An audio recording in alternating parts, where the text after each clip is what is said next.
because of the baby boomer. But just for the person who doesn't know, maybe explain what assisted living facilities are. Yeah, sure.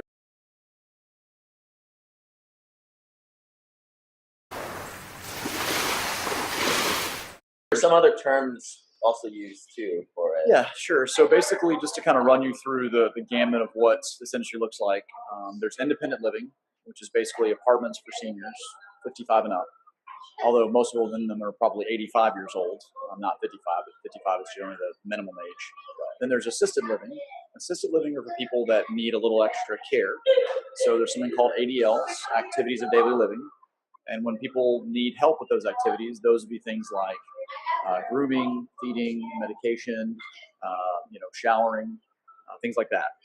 So when someone needs assistance with those things, they have a few different options.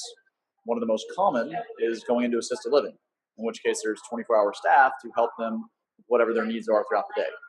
So that's what I do.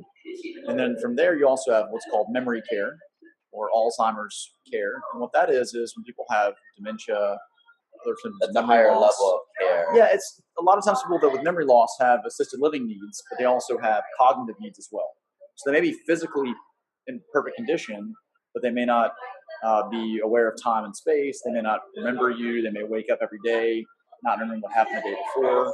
So a specialized level of care to sort of make an environment that's safe and comfortable for them.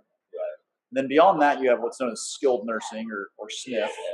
And those are traditionally what we call nursing homes, although they seem more like nursing institutions or nursing hospitals or sometimes nursing prisons.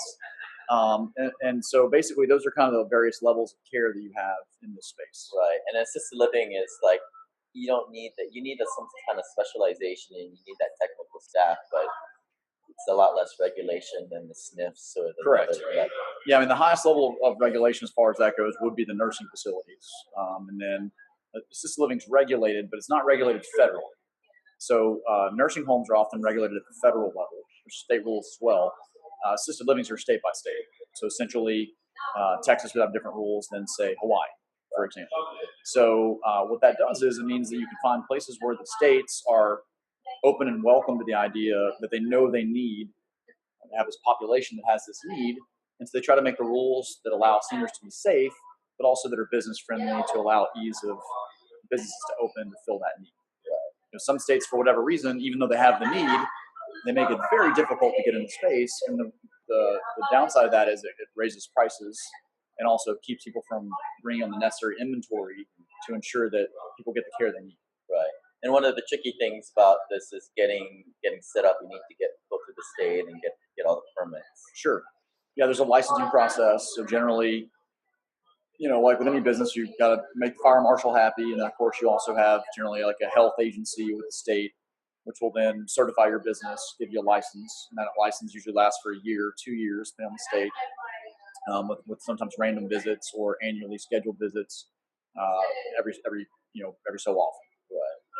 Yeah, and this is something that, in terms of baby boomers, demographics, pretty much a no-brainer. But is there any other kinds of high points that you point to why you personally chose assisted living? Sure. So I think everyone, when we talk about assisted living, we always talk about the baby boomers, but the reality is that the baby boomers aren't going to interact with assisted living for 10 or 12 years.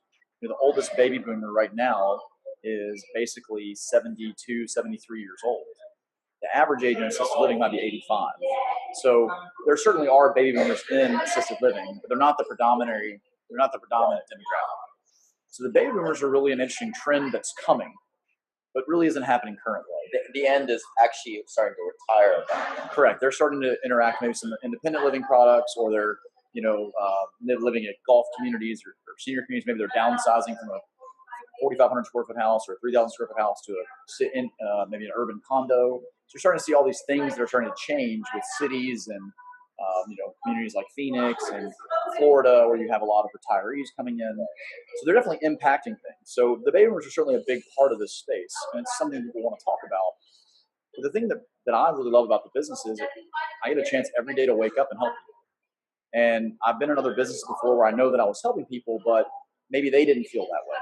If you saw something they need, whether it be a car or office supplies or anything for that matter, you're helping somebody, but maybe they don't resonate with your product. Exactly. You know, the car is a tool, or the office supplies are just an expense for them.